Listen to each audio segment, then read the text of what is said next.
Привет, Артем. Переживает ли бизнес Гонконга о возможном сокращении преференций, которые могут произойти в будущем? Есть слух, что китайские компании спонсируются государственными деньгами. Хочу спросить напрямую, откуда такие большие деньги у китайских производителей? Well,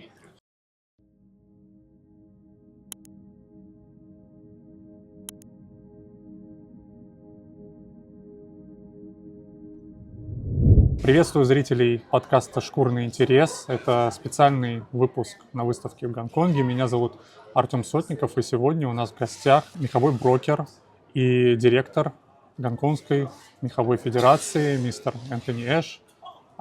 Энтони, приветствую тебя. Привет, Артем. It's a great pleasure to be here with you this afternoon at the Hong Kong Fair on the RUSPUSHNINA booth. Yeah. Great pleasure to see you in Hong Kong. Thank you so much. Спасибо большое. Мы сейчас находимся в Гонконге. Гонконг прекрасный город, в первую очередь, наверное, для бизнес-туриста. Находясь здесь, ты буквально чувствуешь его финансовые возможности. Энтони, объясни, пожалуйста, почему Гонконг, хоть и в политическом смысле является частью Китая, существует самостоятельно и в чем его экономическое преимущество? Well, to try and explain the history of Hong Kong would take a lot longer than I'm sure you have, but obviously Hong Kong used to be a British colony before 1997, during which time the Western trade laws and banking regulations in particular were introduced to help Hong Kong become a financial hub. After the takeover in 1997, the mainland Chinese government, because obviously we are part of the People's Republic of China, was smart and pragmatic enough to maintain those advantages of Hong Kong. So Hong Kong continues to thrive as an international hub, offering many advantages for business people and for people wishing to work in the city and find opportunities. Most importantly, we have a huge opportunity with the proximity to mainland China, where many firms have cooperated and developed. So we have this advantage as well, but it's also very easy to travel to other areas in the region, which would play a significant role in international business. And obviously we're a hub to all parts of the world. Переживает ли бизнес Гонконга о возможном сокращении преференций, которые могут произойти в будущем? Business environments can change all over the world. You know, nothing is ever constant. If it was, it would be harder to find opportunities. I think the Hong Kong government does a fantastic job of stimulating business and encouraging new business. We had a tough time during the pandemic. However, the recovery from Hong Kong, especially in the last couple of years, has been remarkable. And it's thanks to the Hong Kong government's policies that have helped industries such as ourselves and the further industry to continue to thrive. В разговоре о вообще инвестиционном климате, да, и о бизнесе в Гонконге, насколько вообще создание мехового производства, мехового модного бренда может быть интересно и выгодно в плане инвестиций?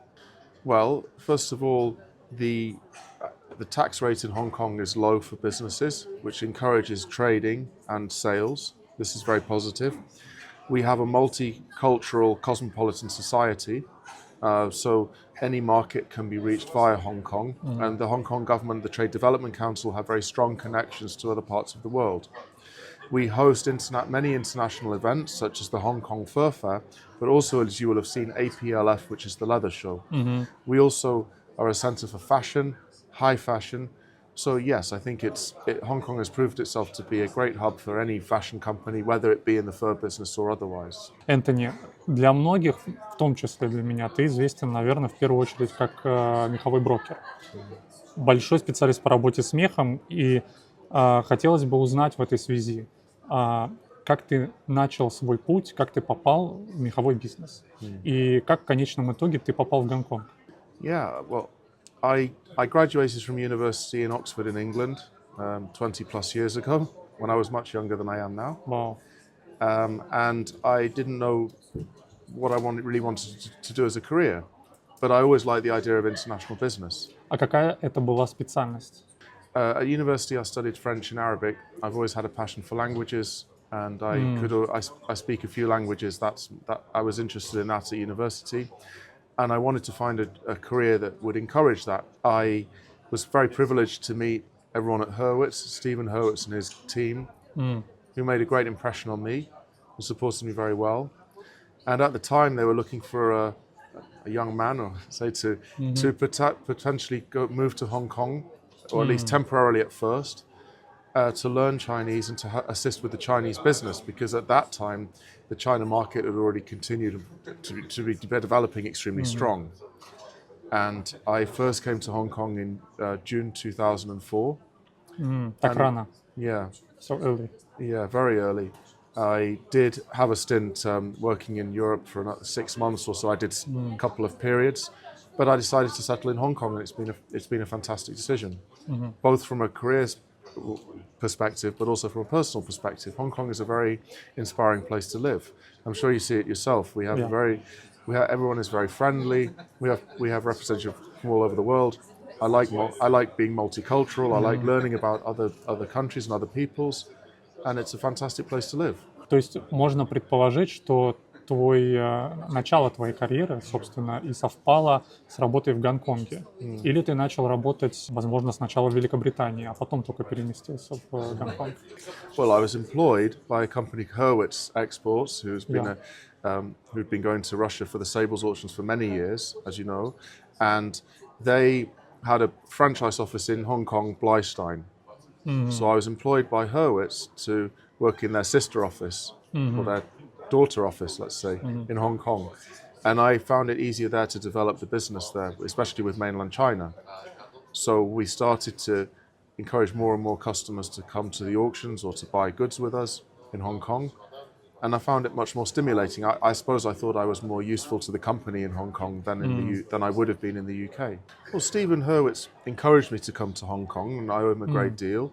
But the decision to stay here was obviously, I suppose I wanted to stay here. And he also agreed it was a good place. At the time, you could see that, the business in London was gradually declining because we were more reliant on customers overseas.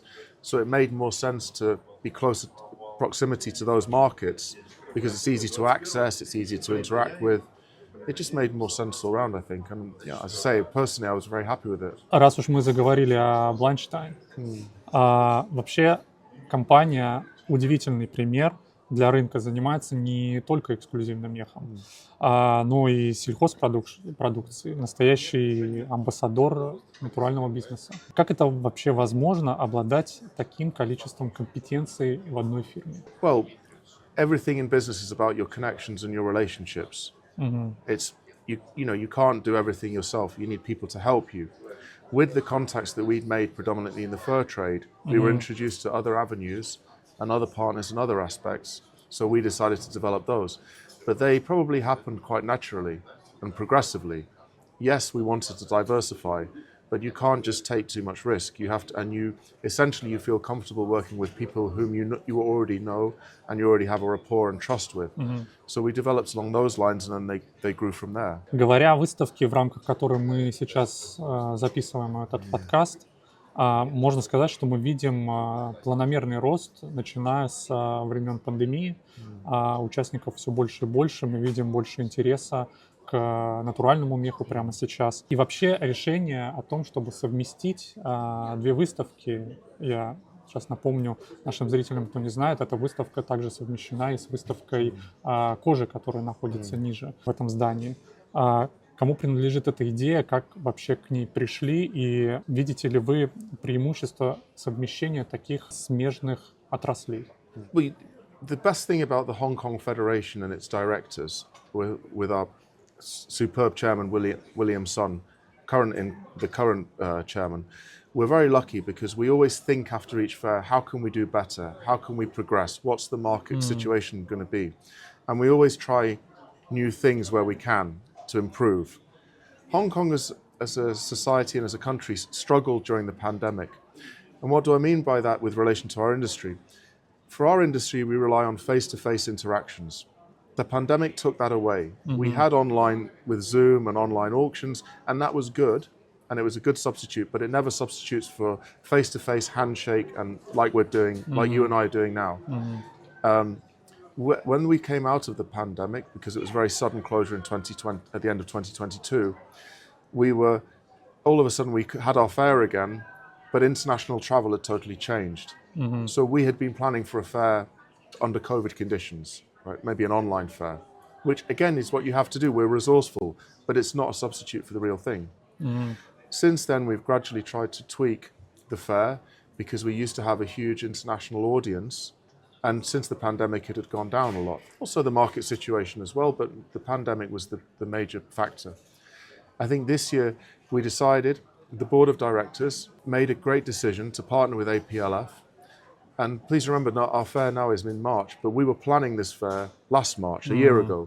So we had no way of knowing the market situation.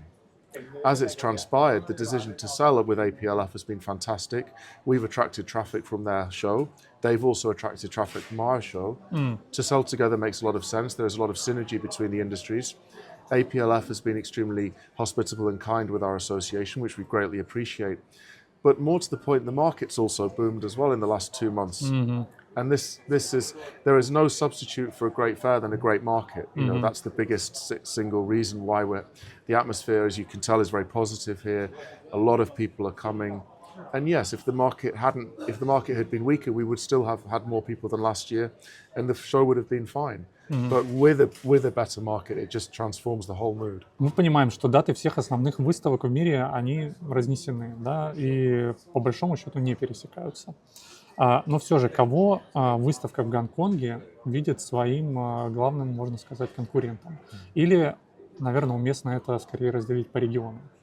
Firstly, we don't view well, I can't speak for everyone, but I don't believe our association views other fairs as competitors. We want there to be as many shows as possible to promote the industry. This is what's always made the fur industry very strong and robust. We understand the need to support each other and not to be too aggressive while competing. But that said, I mean, in answer to your question, well, which are the biggest fairs? I would say Milan is a very significant fair in the calendar. Attracts a lot of audience. They've also partnered with their fashion week, so they have their participation. Yuyao is a very strong fair in China, which I've had the pleasure of meeting you there as well. That was a very impressive fair with a lot of great up-and-coming mainland Chinese brands. Haining, I think, is a good fair as well, although it's not only fur, but it's leather and textile as well. But that's a very exciting fair. Dyeing has been a successful fair in North China. Shanghai is also a big event. But I don't look at these as potential threats. I view them as opportunities, you know, because we need the more fairs, the more promotion, the better it is for everyone. But I still think that Hong Kong is, if you look at this fair, the representation we have, the crowd we have, the displays we have, I still think Hong Kong is the jewel in the crown, but perhaps I'm biased. Коль скоро мы общаемся в рамках этой выставки, могу поделиться своим наблюдением. Я уверен, что это наблюдение поддержит большинство. Соболя стало гораздо больше. Почти каждый стенд представляет изделия, выполненные из меха соболя. В прошлом году все говорили, что соболь понемногу возвращается в тренд. Скажу честно, многие причастные к этому относились несерьезно. Но сейчас мы понимаем, что, наверное, следовало бы. Такой спрос действительно был предсказуем? It's a good question. I wouldn't say no one took it seriously. I don't agree with that. I mean, we took it seriously. Our customers took it seriously. I think everyone took it seriously. At the end of the day, you're still talking. It's an expensive article. You know, people are taking the time and the effort to come to Russia, check the goods, send huge amounts of money for the goods. We can't say they're not taking it seriously. I think what really has exploded, and this is not just sables in general, for the last couple of years we've seen an influx of online social media streamers, social media influencers, and streaming videos. This is a fantastic development for our whole industry. Before the pandemic, we were still selling, I think, in retail, and I'm not a retailer, so again, I'm reluctant to criticize. I would never criticize. But if you look at it overall, we were selling it in quite an old-fashioned way. Shops, promotion. And if you look at it now, we're selling on streaming, live streaming, orders online. I don't know if you've been to some of these streaming centers, but some of these brands have 8 different streaming rooms, and they get hundreds of thousands or millions of followers. And perhaps our industry was a little bit late to this party, but we can't be too critical because we're here now. It's given the whole trade a huge boost. I didn't personally predict that sables would increase 300%. I'm very happy that they have increased 300%.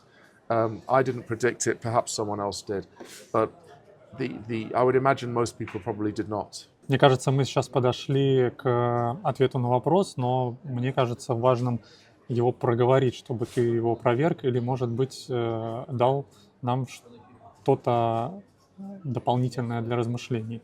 А среди российских покупателей и в том числе охотников, которые очень сильно были удивлены такому резкому росту цены. Есть слух, что китайские компании спонсируются государственными деньгами. Хочу спросить напрямую, откуда такие большие деньги у китайских производителей, чтобы осуществлять такой значительный объем закупок российского соболя? I can't ask. I mean, government subsidies, you'd have to ask each Chinese buyer what subsidy they get, and I'm not sure that's a factor. The main factor is the market price in China. So, for example, the idea of a skin price is what you can sell it for. So they know what they can sell it for. They know what they can make a profit on. That determines the market price. You know, I'm sure that some Chinese companies have various financial support. But it's hard for me to talk. I don't know, so I can't talk about it. You'd have to ask them. But clearly, the market is the biggest factor. So if their goods are expensive, that means they're in very high demand. That means they've sold very well in winter. And it's great news. I hope it continues. Вообще, китайскому покупателю важно, дикий это мех или клеточный? Well, the quality, obviously, an auction such as yourselves, RUSPUSHNINA, you have fantastic quality farm skins and wild skins. The quantity of farm skins is much lower, so you cannot rely on only farm skins. Although I remember when I started coming to Russia to the auctions, the farm skins and the darker ones were always more expensive than the paler ones. And this is an example of fashion. Now the dressing technology, the dyeing technology has improved leaps and bounds, as with most technologies. How they can make the color, how they can arrange it. Now you can see the stronger pushes on the paler colors. If you'd said this 10, 15 years ago, I think most people in the auction would have laughed at this suggestion. But that just shows you how fashion is. It changes the trend, and that's what makes the trade interesting. Многие отмечают особенное место соболя в пушной аукционной торговле, что рост цены на соболя может быть индикатором роста цены на всю остальную пушнину. Так ли это? Well, yes, I suppose it is true. I believe it's true, and I'll tell you why. Because the China market price is one price, the Korean market price may be one price, the Russian market price may be one price. All of those prices come together at the auctions because all of those markets are represented. So I firmly believe that yes, it is true. Because the value of it, and basic economics, the value of something is what people want to pay for it. That's a fact. I think it makes everything interesting because sometimes, we have Chinese customers who say, oh, the price of this X should be this, and the price goes much higher, and they don't know why. But there's other markets bidding as well. It's not only their market, and it may be their competitors, their neighbors also bidding. And even within China, for example, such a huge country, and in Russia, you have different markets. In Russia, you have Moscow, you have Pyatigorsk, you have St. Petersburg. In China, they have Haining, they have Hebei, they have Yuyao. All of these markets are within the same country competing with each other.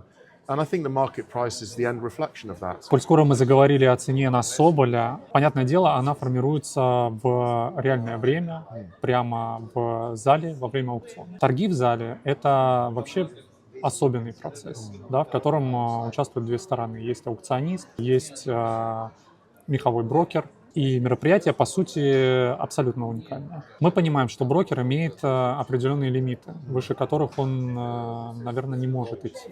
В этой связи вопрос в следующем. Может ли аукционист своей манерой торговли преодолеть это препятствие, вот этого существующего лимита у мехового брокера, и вынудить его приобрести по немного большей цене?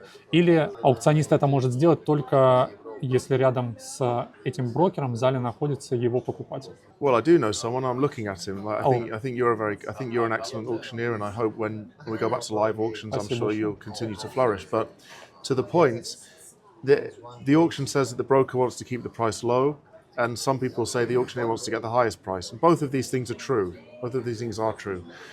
In my opinion, a good auctioneer is someone who gets a rhythm going, who understands what he's selling, who starts off at relatively the right area, who keeps it going with a rhythm, a bit like a good conductor in an orchestra, or if you like, a good referee in sports, lets the game flow. Because The auctioneer doesn't control the market price. The auctioneer controls selling. The market determines the market price. The broker also doesn't determine the market price. The broker does what he's told to do by the customer, or he or she makes a judgment that this is the right price level and we should continue. For me, it always depends on the atmosphere in the room. If the atmosphere is very heated, or if the atmosphere is very calm. But a good auctioneer is someone who's like yourself, who's clear, has a good rhythm, gets on with it, and in general is fair. And also, if the auctioneer makes a mistake, sorry, next lot, that's it, finished. Doesn't mess around. Yeah, and I think a broker's similar. I would say the same of a broker. With those they'll clear, doesn't mess around, gets on with it. Но возможно ли преодолеть вот этот лимит, который есть у брокера? Потому что перед торгами у него есть разбивка по определенным позициям, и он понимает в процентном отношении, когда цена сформируется на самих торгах, насколько он может повысить эту цену и куда дальше он не может идти. Возможно ли это преодолеть, если, допустим, ситуация в аукционной комнате, как ты выразился, перегрета? Может ли аукционист на это воздействовать? The way one could be persuaded. Look, nobody tells anyone how to spend their money. That's the first point. But an auctioneer can encourage a good rhythm, which means that they get on with it. There's good momentum. Momentum is very important for an auctioneer and a buyer in the room, because, for example, you have a section, it's all selling 400. If you start the next lot at 300, it's going to destroy the momentum maybe not immediately, but eventually it will sap the momentum. If the price is 400, then the next bid has to be 390 or 400, right? If that's the section. If you get to sections where something is too highly overvalued, or something it starts off with a too low a limit, that disrupts momentum. For example, if the auctioneer is not clear, if people start giving lots back and it's tolerated, if somebody feels that they've been slighted, or the auctioneer chose that person and then that person complains, so they give it to that person. All of these things create a more, I don't want to say messy situation. This can disrupt the momentum of an auction. The best auctioneers are the ones who get on with it. They're clear. They can sense the market, but they also have an idea of the valuation. They sell, I don't want to say quickly, but it's within good rhythm. And then the broker and the customer has to decide, look, are we getting involved or not? So that can help push a price up. If the price is going high and it's a string and they, sell the string, and it's selling quickly, then someone can think, okay, do I want to go up or not? And then they have to think about it. Whereas if it's sort of a messy process, or they're unclear, or they're indecisive, then it can drag, it starts to slow down, and then it can affect the price in a negative way from the auctioneer's perspective. Если я правильно понимаю, это возможно только при определенной вовлеченности покупателя, а эта вовлеченность, она, если я правильно понял, возможно только если аукционист дает правильный ритм и контролирует все происходящее. The best decision is when the auctioneer and the buyers are in line. So for example, if you have a sports game, and I don't know if you like ice hockey or football or whatever. Football. Yeah, football. But let's say the referee is blowing the whistle every 2 minutes. Eventually the game is not enjoyable, and it's difficult for the teams to build anything. If the auctioneer's there, they're in line with the buyer, and there's the sense of the room, like you can feel the room. It's like a music, it's like a rhythm. If the auctioneer stimulates that rhythm and allows it continue, I know I'm sounding a bit exaggerated, but I do firmly believe this. There is a rhythm and a momentum to the sale. Then the auctioneer has the chance to get the best prices. Возможно ли это онлайн? Yes, I think it is possible online. I think your sale proved it's possible online. Yeah, it's difficult online. I have a lot of sympathy for, you guys when you do. I mean, you guys all do a fantastic job, but it must be so. I don't think I could do it, because you're essentially in a room, and there's hundreds of people listening and paying attention, but you can't see them or sense them. So it must be a very strange experience. But as with our fur industry, we are very good to adapt. So there's a reason we cannot have live auctions right now, which is beyond my control. It's beyond your control. It's we can't decide when that's going to resume. But we have to do the best with what we have now, right? And the fact that we can overcome these hurdles with all these issues, we can't sell face to face. There are issues, with various parts of the world right now with everything that's going on in the world. And the sable price is still 3 times higher. That shows you that the fur industry, RUSPUSHNINA, the auction houses, the buyers, the brokers have found a good way to cooperate and keep it going. Yeah. You know. В заключение хотелось бы задать личный вопрос. Что тебе интересно вне бизнеса и что тебя увлекает особенно? Well, thank you. I'd like to hear your answer as well, but I have a very young daughter. I travel a lot for my work, and I enjoy spending time with my wife and daughter. That gives me genuine great pleasure. I like reading a lot. I try to exercise when I can. I like Muay Thai kickboxing. Yeah, Wow. Probably getting too old for it, but Yeah. but we try. I like reading a lot. I enjoy time with my wife and my daughter gives me great pleasure. But you know, trying to learn more about the world. You know, the best thing about our industry is, you know, you're here now in Hong Kong. I've seen you in China. I know you go to Europe as well, and you can meet people from places that you wouldn't normally interact with or have the chance to meet. And our industry brings people together. And it's a great message not only for the fur industry, but for any industry and for the world in general. If we could all meet face to face, I think there would be a lot fewer problems in the world. Which are all. How about you? What do you do to relax? Я люблю смотреть футбол. Yeah. Which team do you like? «Зенита» Санкт-Петербурга. Oh, did it? Да, меня это увлекает больше всего. Конечно, в целом люблю спорт, но футбол, наверное, больше всего. В свободное время люблю заниматься охотой. I actually bought a Zenit Petersburg football jersey many years ago. Oh, really? Yeah, because there was a player I really liked, Denisov, Igor Denisov. He was a midfielder. He was like very, very passionate and very skillful. Да. I'm a big Manchester United fan. Oh. We played Zenit St. Petersburg in 2008 in Monaco. I think you Да, won я помню 2-0. этот матч очень хорошо. Да. Anyway. Сейчас, к сожалению, не самые лучшие времена для команды без Манчестера. Well, it's because of our owners, unfortunately, but I could talk for hours and hours on that. Yeah. It really depresses me. Yeah. But let's talk about the fur business. That's much more uplifting. Меховой бизнес, к счастью, нас в последнее время особенно радует. И будем надеяться, что этот положительный вектор будет сохраняться. У нас есть традиционный подарок для гостей нашего подкаста. Это вечный календарь. В конце каждого своего цикла он сообщает, что натуральный мех — это экологично.